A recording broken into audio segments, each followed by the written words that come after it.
Docteur Mailloux, bon matin. Oui, Catherine. Docteur Mailloux, avez-vous entendu tout à l'heure Raphaël nous parler de cette étude concernant les femmes intelligentes? Oui, les femmes intelligentes boivent plus d'alcool. Vous en pensez quoi de ça? Oui, ben on en a déjà parlé dans le passé. Oui. On observe assez facilement que les femmes qui occupent des postes importants boivent de plus en plus. Et c'est assez facilement constatable, oui. Mais pourquoi? J'avais fait cette observation-là, j'étais au fait de ça. OK, mais pourquoi les femmes qui obtiennent des postes importants, c'est quoi le lien entre les deux? Plus de travail, plus de pression, tu bois plus ou... Ça se pourrait qu'il y ait effectivement l'effet anxiolytique, l'effet soulageant de l'anxiété ou de la pression, oui. Mm-hmm. Ça pourrait être pour la même raison que les hommes qui occupent des postes de pouvoir vont prendre un coup. Oui. OK. Comme vous voyez, c'est la première, oui. L'étude dit les femmes avec des autres études ont généralement des enfants plus tard, ce qui leur permet d'avoir des vies sociales plus actives où la consommation d'alcool est plus répandue. Exactement. L'occasion. Les occasions sont plus fréquentes. Il y a plus de 5 à 7. Mais moi, oui. on en a déjà parlé, Dr Mailloux, ensemble dans notre émission du midi. Et j'étais d'accord avec vous. Moi, je m'inquiète de la consommation d'alcool chez certaines femmes. Quand je sors avec des amis, on se rend compte que les femmes boivent davantage globalement. Avant, tu avais beaucoup d'hommes qui conduisaient, qui prenaient leur véhicule après avoir bu, mais je vois beaucoup de femmes maintenant faire la même chose, avoir le même comportement. Et je dois dire que ça m'inquiète énormément. Exactement. Et je crois que pour une fois, les femmes n'auront pas de leçons à donner aux hommes. Les femmes qui boivent conduisent leur auto en état d'ébriété autant que les hommes qui font la même chose. Ouais. Ça, c'est facilement constatable à Trois-Rivières. Ouais, pas besoin d'aller aux îles Moukmouk, là. Non, je constate la même chose que vous. Oui. Il y a beaucoup de marketing aussi qui est fait alentour du vin chez les femmes. On sait que d'habitude, le vin, c'est ce qui est le plus consommé chez les femmes. Et il y a beaucoup de marketing, je trouve, des publicités, des placements de produits dans certains films, téléséries. Absolument. C'est beaucoup ça. Mais Raphaël, question pour toi. Est-ce qu'il est possible que le marketing ait suivi les habitudes de consommation? On a remarqué, il y a 15 ans, que les femmes buvaient de plus en plus de vin. Ah oui? Alors, le marketing, oui. Mm-hmm. Mais parfois, on accuse les médias et les marketeurs de créer des habitudes de vie. Non, souvent, les marketeurs suivent les tendances de vie. Mais on est assez hypocrite au Québec, hein, parce que regardez, aujourd'hui, tu fumes une cigarette, là, puis t'es devenu l'ennemi à battre. Quelqu'un qui fume, et il se fait carrément juger, alors que l'alcool, écoute, ça coule à flot dans les émissions. Le verre de vin, il n'y en a pas de problème. Alors que pour moi, la problématique demeure la même, Dr Mailloux. Il y a beaucoup d'alcooliques au Québec. Je trouve qu'on est un peu hypocrite. La cigarette, ça, c'est bien grave. Pire. Nettement pire. C'est ce que je vous dis. L'alcool et tous les problèmes consécutifs sont nettement supérieurs au tabagisme, aux problèmes engendrés par le tabagisme. Voyons, ça se compare même pas. Docteur Mailloux, je veux qu'on parle des femmes, justement. Hier, on avait cette discussion-là entre vous et moi. On revient sur cette sortie de Penelope McQuaid. Penelope McQuaid qui a accordé une entrevue dans la presse hier. Oui. Et elle parle de cyberharcèlement. Penelope McQuaid qui a reçu dans sa boîte de messagerie une vidéo. On voit un homme se masturber. Il lui a envoyé ça et elle part de ça pour parler du harcèlement et de ce qu'elle reçoit en tant que femme comme personnalité publique. Et elle va très loin dans ses propos parce qu'elle part de ça, elle parle du sexisme à la télévision, de ce qu'elle reçoit comme message. Comment vous avez perçu ça, Dr Mailloux? Qui trop embrasse mal étreint. Écoute, qu'elle parle des problèmes de harcèlement, oui, il y a beaucoup d'hommes mal fagotés au Québec. C'est assez évident. Maintenant, elle fait une déclaration. Elle affirme. Attends, on a un petit lapin qui fait du bruit à matin. Ben oui, je vois bien ça, on l'entend très bien. Êtes-vous en mesure de faire votre chronique ou ça va? Attends. Voulez-vous qu'on vous rappelle, Dr. Mailloux? Non. Okay. Elle affirme, on est dans une société où la domination masculine est évidente à plein de niveaux. Elle a pris ça où? Il faudrait surtout pas que quelqu'un lui demande de défendre par des données statistiques ce qu'elle affirme là. Parce que la domination masculine, là, à plein de niveaux, C'était une autre époque, ça, là. Ben, ça dépend. Ce n'est plus aujourd'hui. Ben, dans le domaine des médias, il y a beaucoup plus d'hommes dans les médias que de femmes, Dr Mailloux, ça c'est non, clair. pas. Écoute, t'écoutes pas les nouvelles la fin de semaine, là. Ben là. TVA, Radio-Canada, c'est devenu féminin mur à mur chez les animatrices. Non, il y a à peu près plus d'hommes. Ben non, je suis pas d'accord. Si on fait le bilan, Dr Mailloux, des journalistes, mettons, en Mauricie, on combine Radio-Canada et TVA, je pense qu'on est à peu près 50-50. Oui, en Mauricie. Oui, en Mauricie. Oui, en Mauricie. Ben oui. Maintenant, ailleurs au Québec, là, c'est pas du tout la situation qui prévaut. Oui, mais ce qu'elle décrit, Dr Mailloux, il y a une réalité. Les hommes dans les médias sont davantage payés que les femmes. C'est encore une réalité qui existe. Et elle donne l'exemple de Jean-Luc Mongrain. Jean-Luc Mongrain était beaucoup plus payé que Penelope McQuaid. Alors là, ça nous entraîne sur autre chose. Elle a donné ouverture à une idéologie. Mm-hmm. Alors, effectivement, pourquoi Jean-Luc Mongrain serait payé plus cher lorsqu'il paraît à la télévision comme animateur que Penelope McQuaid? Raphaël, j'aimerais t'entendre là-dessus. Ben moi, selon ce que j'ai lu et selon ce que les gens semblaient dire, c'est parce que il y avait plus d'expérience. Donc c'était quelqu'un qui était plus connu dans le monde des médias. Mais en même temps, moi, comme je disais hier, Jean-Luc Mongrain, j'ai pas trouvé que c'était lui qui se démarquait dans l'émission, ni dans cette émission-là, ni à Déjà Dimanche. Moi, je le trouve un petit peu fatigant dans ces émissions-là. Oui, mais pourquoi serait-il payé plus cher? Ben parce qu'il brasse la cage. Ah, OK, fait que brasser la cage, on paye quelqu'un plus cher pour ça?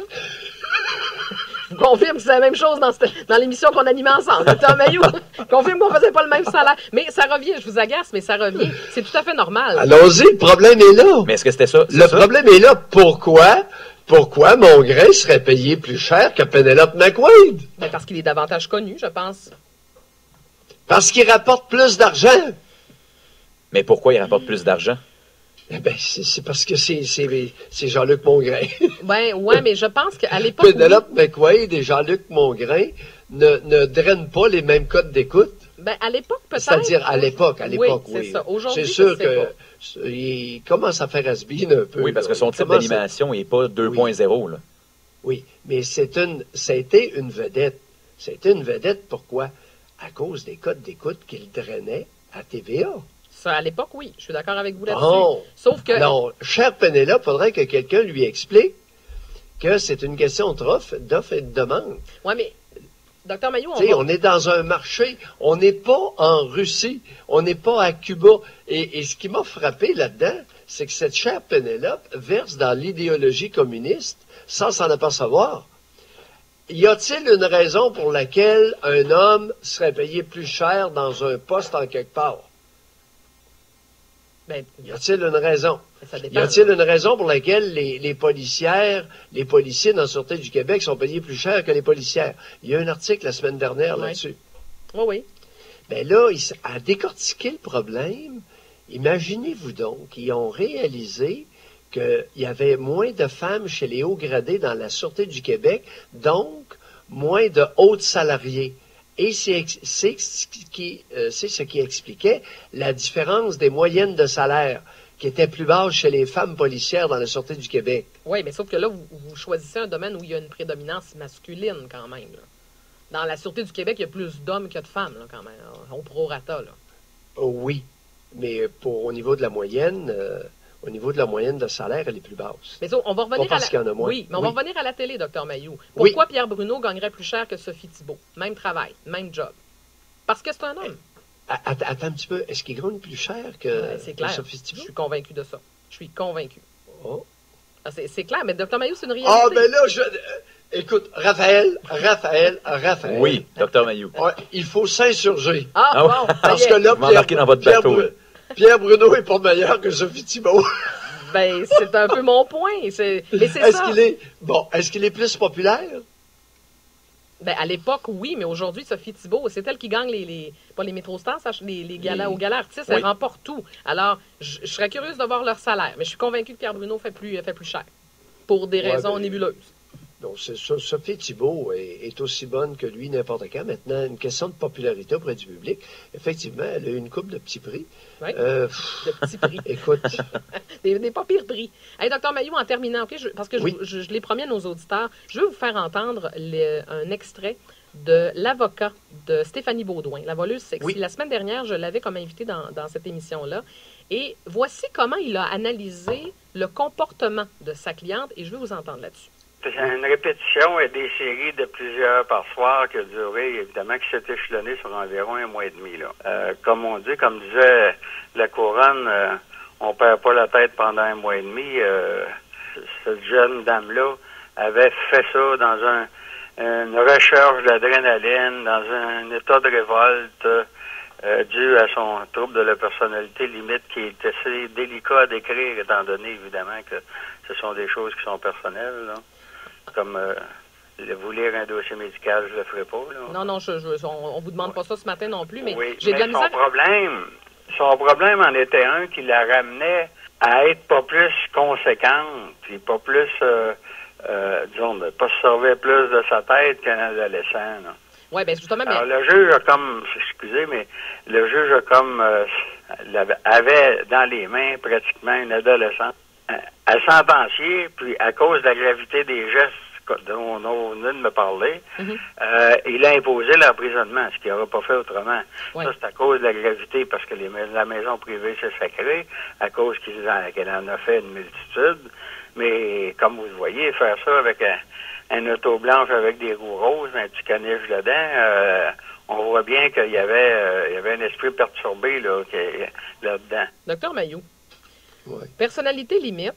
Attendez, là, il compare cette femme-là à un comportement d'adolescent. Moi, les adolescents dans mon entourage ne volent pas, ne vont pas dans des résidences à plusieurs reprises, n'ont pas volé pour 80 000 puis se promènent pas avec un petit chien armé en utilisant des jeunes mineurs. C'est quoi cette analyse bidon-là, docteur Mailloux? Non, c'est vraiment bidon. Tu sais, un grand avocat n'est pas nécessairement un bon psychologue. Alors là, c'est improvisé. Tu l'as senti dans l'entrevue, on l'entend. Alors, c'est de l'improvisation, c'est du n'importe quoi pour justifier le fait que, effectivement, cette femme-là, qui a manifestement une cervelle d'oiseau, et c'est le moins qu'on puisse dire, a reçu une sentence extrêmement clémente qui a choqué beaucoup de monde. Oui. Et là, le pauvre avocat pédale pour essayer de justifier la sentence clémente qu'il a réussi à obtenir auprès d'un juge. Ben, c'est ce que je pensais également. On sentait qu'il pédalait, comme vous dites si bien. Docteur Mailloux, je vous remercie. Je l'ai mentionné plus tôt dans cette émission. Vous avez tenu parole hier. Je fais un suivi de dossier parce que vous aviez promis m'apporter des concombres et des zucchinis. Vous avez livré la marchandise en question, alors je vous en remercie. J'attends le mien, docteur Mailloux. Oh, toi, Raphaël, là, après. Ah! Écoute, t'es pas une vedette, là. C'est vous, la vedette. les piments forts, Catherine, es-tu amateur? Des petits piments portugais, es-tu amateur de piments très forts ou pas tellement? Semi. On va passer, vous les donnerez à Raphaël. Oui, moi j'aime C'est ça. bon. Ça donne bien. Es-tu sérieux? Oui. Bon. Eh oui, certainement. Et des Portugais, là. Lorsque je te dis des piments forts, c'est pas une joke, là. Portugais, portugaise, n'importe. Merci, Dr. Mailloux. On se retrouve demain, comptez de Bye. 7h10. Bye-bye. Dr. Pierre Mailloux, alors vous voyez, il nourrit son équipe quand même. Il est assez fin avec nous autres.